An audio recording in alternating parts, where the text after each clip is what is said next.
welcome po ulit sa aking YouTube channel, Quezon Province Realty TV. It's me again, Miss Geraldine Villarasa. Andito naman po ako ngayon sa bayan po ng San Narciso, Quezon. Meron naman po akong ilolocate na isang property. Siya po ay 2.2 hectare along Barangay Road. Mula po doon sa National Highway hanggang dito po sa property ay nasa 1 kilometer po ang layo niya. Then ang property po ay tinuhog po siya ng cemented road. Ayan po, left and right po ang dala ng property. Then ang frontage niya po dito sa cemented road ay nasa 150 meters. Okay po, tara po at papasukin po natin yung area, yung 2.2 hectare ng San Narciso, Quezon. Okay po, dito po muna tayo sa kabilang side na yan. Ito pong kabilang side na to, ayan po ay kwarihin. Ayan, ang lupa po dyan ay pangkwari. Ano po, pwede nyo rin po yung pagkakitaan. Yan po ay titibagin. Kung baga po babakuhin yan, may mga bumibili po ng mga ganyan na panambak. Ano po, then dun po niyan sa taas, kung hindi nyo naman po siya ikakwari, dun naman po sa taas niyan ay pantayin, sabi po ng may-ari. Ano po, dito lang po talaga sa gilid ng Barangay Road, ay talagang siya po ay pabundok. Ayan, pataas po siya. Ayan po ang klase ng lupa niya. Teka po, papakita ko po sa inyo. Hindi po siya totally lupa, para po siyang bato. Ayan. Yan po ay kinakwari dito sa amin sa Quezon. Ayan po siya, oh.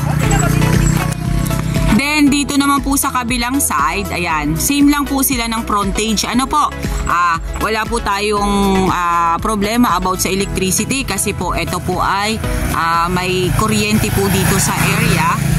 Then sa cellphone signal naman po ay wala po talagang signal ang aking telepono. Ayan po, dito pa lang po sa bungad, ayan, makikita na po natin mga saging ang nandito. Ano po, papasukin po natin yan dyan kasi ang boundaries naman po nitong area na to is ilog. Okay. Medyo po talaga madamo. Ang estimate na lang po na nyug dito sa loob ng area ay nasa 200 kapuno na lang po. Ano po? Ayan. Ito po ay medyo dito sa side na to, tinabasan po ng konti. Pero halos karamihan po ay talagang madamo. Ayan. Ito po, mayroong bagong tanim na nyog. Then dito po sa side na to, ayan, medyo po pantayin dito. Ayan. Yan po ang mga nyog niya. Yan, yung side na yan. Kita naman po natin na medyo maliliit pa po sila or mga takaran. Napakarami po nilang bunga, oh. Ayan po siya. Ayan. Pantayin po itong nilalakaran natin to. Ano po? Then, ayan, may mga bagong tanim po sila na nyog. Okay. Napakahaba po ng frontage dito sa cemented road kasi 150 meters po ang lapad niya. Yan, ayan po ang mga nyog niya. Napakarami pong mamunga, oh. Kasagsagan pa lang po talaga silang namumunga. Ayan po. Dito po, ayan, may mga bagong tanim na nyog. Medyo lang po talaga siya, yung kabilang side, yun lang po ang medyo pataas talaga siya. Pero po itong kabilang side, pantayin po siya dito. Yun nga lang po, sabi ko nga po sa inyo, mahal po ang presyo ng ganong klase ng bato. Yun po ay kinakwari. Ayan. Kailangan lang po natin dyan ay bakho. Then marami naman po ditong namimili ng ganyan ng mga panambak. Pagkakaperahan na po yan. Kumbaga po, kung yan po ipapakwari ninyo, siya po ay kumbaga masasambot nyo po ng kaunti yung puhunan nyo dito sa property na to. Ayan, makikita naman po dun sa taas. Nga lang, syempre po pag kinari po yan, mawawala po yung mga nyug dun sa taas na yon. Pupuntahan po natin yung ilog ba yan, Inday? Ilog? Oo. Ayan, napakasipag po ng aking kasama, nandun na sa unahan. Yan po ang magandang kabady. Kasi nauuna pa sa vlogger maglakad. Ayan, mga saging po dito sa side na are.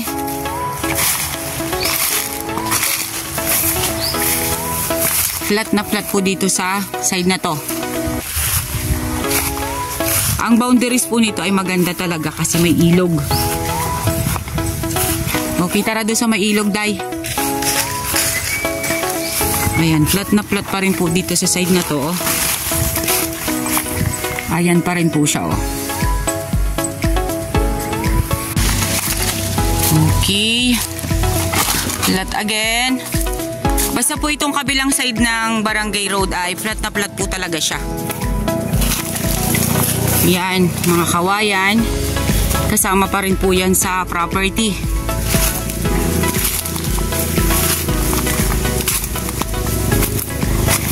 Ayan. Flat again. Ayan. Ganda ng ilog niya, Inday. Malaking ilog po talaga siya. Parang ito'y sagpungan ng ilog at dagat ah. Okay. Ayan po siya. Ito pong ilog na to ay sagpungan po ng dagat at ilog. Ayan po siya, oh. Ayan.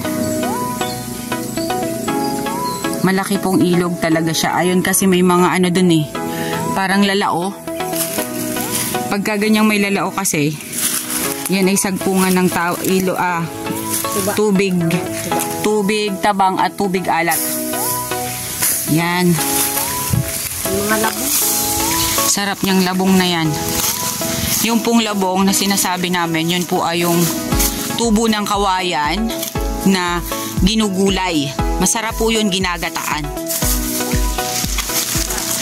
Pagka ganun po ang ulam, sasahugan lang po ng sardinas, ay sarap. May gata. Ayan, ganyan po ang labong. Pero yan po ay masyado na po siyang mataas. Dapat po niyan ay yung mga 1 dangkal lang ang taas niya para malambot pa po yung kanyang loob. Yun po yung ginugulay namin dito sa Quezon. Ayan po ang ilog. Boundaries po yan dito sa property. Ano po? Ayan. Marami pa lang yung taas, oh.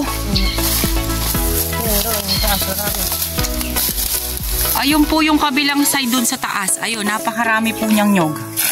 Ayan po dyan, oh. Hindi ko lang po talaga siya maakyat doon. Kasi po, matarek yung nandun po sa Barangay Road, kaya hindi ko po siya maakyat. Pero siya po ay maraming nyog dun sa taas. Wala po akong nakitang fruit bearings dito sa area. Ano po, mga nyog lang po talaga halos, then saging. Yun lang po yung nakita ko. Then dun sa bandang pataas nga pong yun, ayun, mga kahoy gubat. Then may pangilan-ngilan po siyang mga nyog.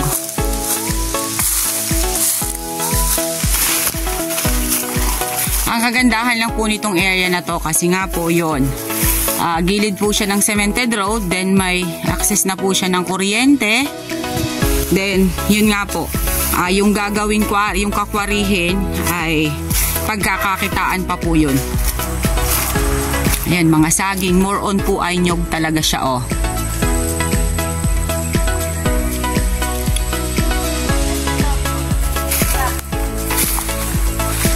Oo.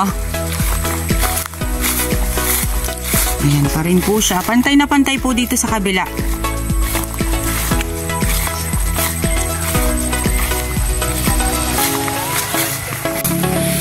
Okay, ayan po yung Barangay Road.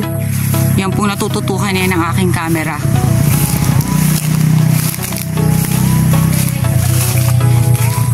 Ayan.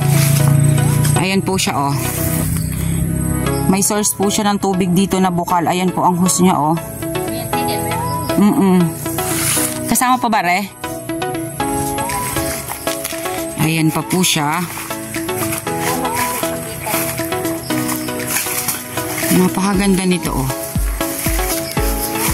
Makikita po natin pag ang isang property ay malapit sa ilog na may talagang malakas po ang source of water. Kasi ang mga nyog po niya, tingnan mo, oh. Hindi po siya naapektuhan ng tag-init. Talaga pong ang kanilang pamumunga ay maayos pa rin. Yan, ito pong kabilang side na to. Ayan, ang baba-baba lang po niya, makakaabot na po tayo ng buko. Pero hindi po siya coconut dwarf. Ano po? Yan po ay yung nyog na normal na mga tumataas siya, kumbaga nagiging layugan. Hindi po siya yung coconut dwarf na mabababa pa lang ay namumunga na. Yun po kasing coconut dwarf, sa totoo lang po, madali lang po ang buhay nun. Madali lang po ninyong mapapakinabangan. Opo, kasi medyo maliliit pa lang sila or nasa ilang dangkal pa lang, namumunga na. Pero yung buhay po ng nyog na ganon ay hindi po katulad nitong normal na nyog na halos po talaga ay tumatagal ng taon. Ayan, napakaganda po nung area. Yun nga lang po, yung kabilang side lang po ng Barangay Road, yun.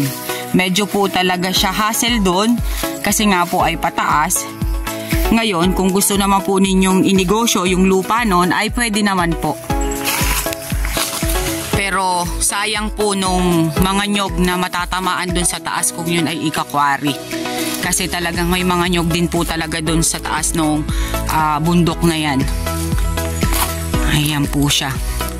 Pantayin naman po siya dun sa taas, kaya po walang problema. Nga lang, mahirap lang po talagang umakyat dyan. Yun lang po yung pinakang worst nitong property na to. Pero kung sa pagkakakitaan po, talaga malaking halaga po, malaking pera ang babalik sa inyo pag yan po ay kwinare. Yang side na yan. Yan. Ito po namang side na to ang pantayin. Okay guys, sabihin nyo na po ang property namin. Dito po ito sa San Narciso, Quezon. 2.2 hectare along Cemented Road. Meron po siyang kuryente, may bukal, may ilog sa boundaries. Then, siya po ay mother title. Then, ang nyug po niya ay nasa 200 kapuno. Wala na po akong nakita ditong mga fruit bearings. Ano po? Mga saging at nyug lang po ang nakita ko. Okay, once again po ako po ulit ang inyong site locator, si Miss Geraldine Villarasa. Muli po ako maglalambing. Pa-like and share po ng aking mga vlog and pa-subscribe na rin po ng aking YouTube channel, Quezon Province Realty TV. Okay po, ang price po nito ay 1.8 million. Okay po, thank you po for watching.